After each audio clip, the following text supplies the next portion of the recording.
به شيء ما عجبكش في العيد؟ ماشي. صدق. والله. وين العزف حق العيد هذه السنة؟ العزف حق العيد ما بشوف. ليش؟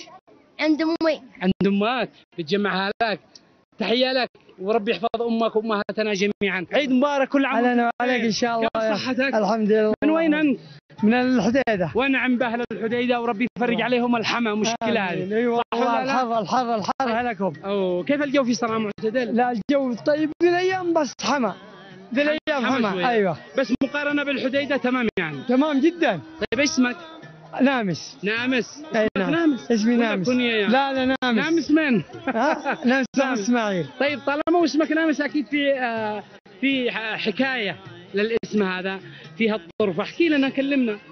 والله حكاية ما في، لكن ما ادري ليش سماني الوالد كذا نامس يعني. نامس من حرب ولا من فين؟ لا من الحديدة نفسها. ايوه بس من مواليد السعودية طبعا مش مواليد.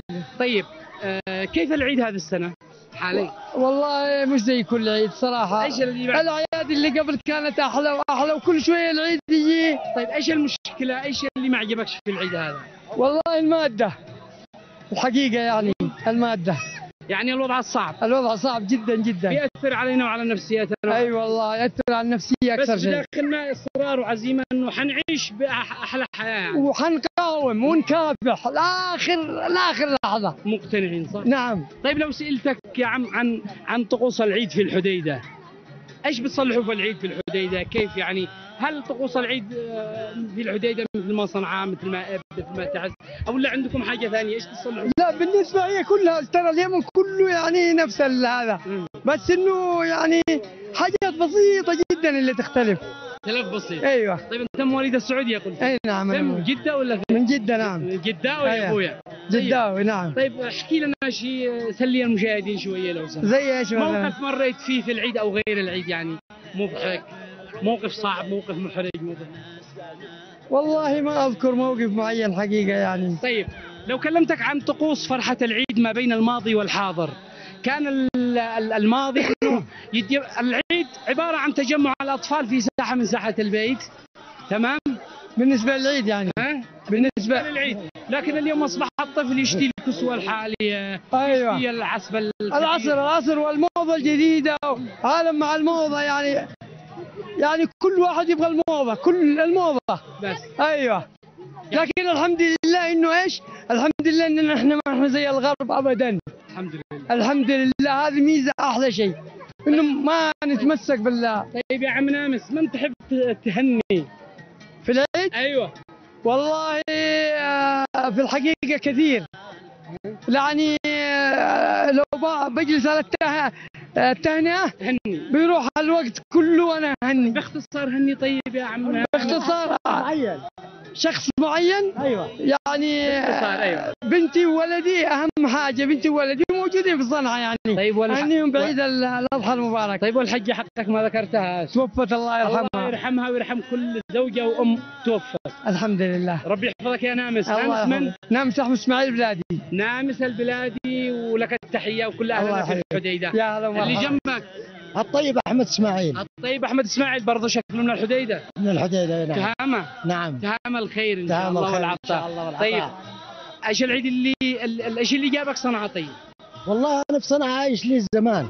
عمر هنا؟ ايوه عمر من 91 يعني من ايام. طيب اشتي نشوف صدام حسين مثلا طقوس فرح العيد في تهامة واختلافها عن صنعاء.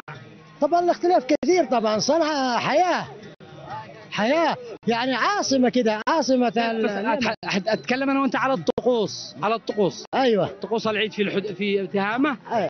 كيف يعني؟ ايش بتسووا في العيد؟ ايش والله في العيد يا الله يا دوب يسلموا على الاهل والاصدقاء من قرية الى قرية زيارات يعني. ايوه زيارات فقط، لكن ما في زي هنا أمة وحياة، يعني حياة تحس انك عايش. لك الحياة والسعادة ان شاء الله. السعادة. ايش تقول اليوم؟ ايش تهني من والله اول من اهني ابي الغالي الله يرحمه. الله يرحمه ويسكنها الجنة يا رب.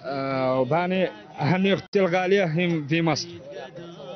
مغتربة ولا مزوجة هنا؟ ما بلا مزوجة. طيب زوجها يشتغل هناك؟ زوجها هو مغترب في امريكا وعايش في مصر. ايوه. اهنيها واهني امي الغالية وزوجتي واهلي كامل. واهل حجه. لك التحية وكل عام وانت بخير. هذا ابنك؟ ما شاء الله. اسمك؟ أحمد. يا أحمد كيف حالك؟ الحمد لله. طيب ايش تقول حاب تقول الماما البابا الاخوتك لكل الناس؟ عيد مبارك. كل عام وانتم بخير.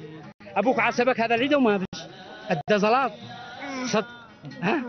التحيه لك ولابوك ولكل الناس ولكل من يحن على اولاده، على زوجته، من يحترم الناس، من يكون اللبنه الصالحه داخل المجتمع وداخل الاسره. لا تكتمل الفرحه الا عندما يعم الحب والاحترام والتفاهم داخل الاسره وداخل الحياه الزوجيه. مثل ما الناس يهنئون، انا ايضا اهنئ امي، ابي توفى الله يرحمه ويسكنها الجنه. اهنئ زوجتي ام كيان وابنائي كيان واريج وكنان واصاله في هذا العيد، وايضا اهنئ كل اهلي واسرتي سواء في وصاب او في اب مديريه المخادر قريه الكداكد. التحيه للجميع والتحيه لكل المشاهدين، وعيدكم مبارك وكل عام وانتم بخير. وايضا ما زلنا مستمرين في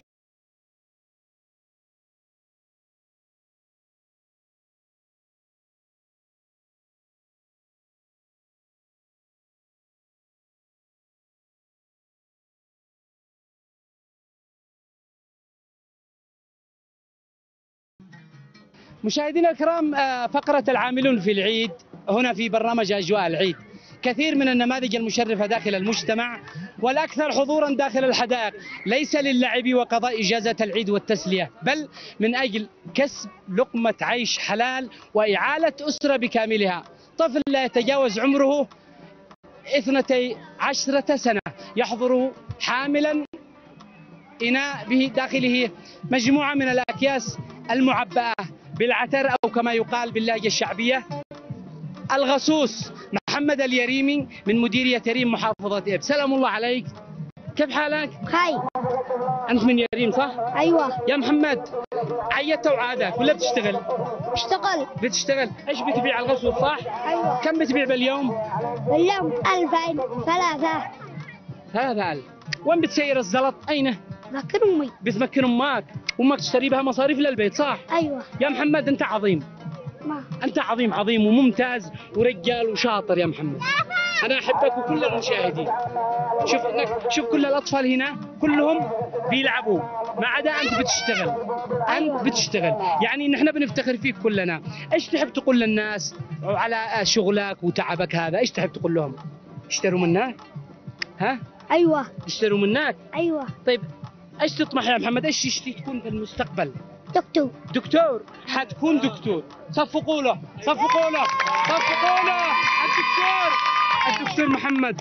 انت حتكون دكتور ان شاء الله، وحتعالج الناس وحتعالج قضايا المجتمع وحتعالج قضايا الطفل وحتشارك في معالجة وضعنا الاقتصادي ان شاء الله. لك التحية يا محمد. قل لماما حاجة يلا.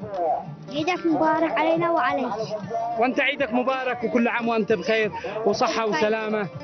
العظماء كثيرون في الوطن، ولكن قد تأتي العظمة من ناعمي الأظافر الذين قد لا نتوقع أن يحضروا وأن يضعوا مثل هذه البصمات العريضة والكبيرة والواضحة. التحية لمحمد اليريمي والتحية لأم محمد وعتابي على أبو محمد الذي جعل ابنه يخرج لبيع الغصوص. قد ربما يكون الأب إما تعبان وإما معاق وإما لا يستطيع أو إما كبير في السن، لكن إذا كان في عز شبابه ويجعل ولده يخرج لبيع مثل هذه الأشياء في أيام العيد ويحرمه من إجازة العيد ومن فرحة العيد، فعتب عليه ولا يمكن أن ينال رضا الله.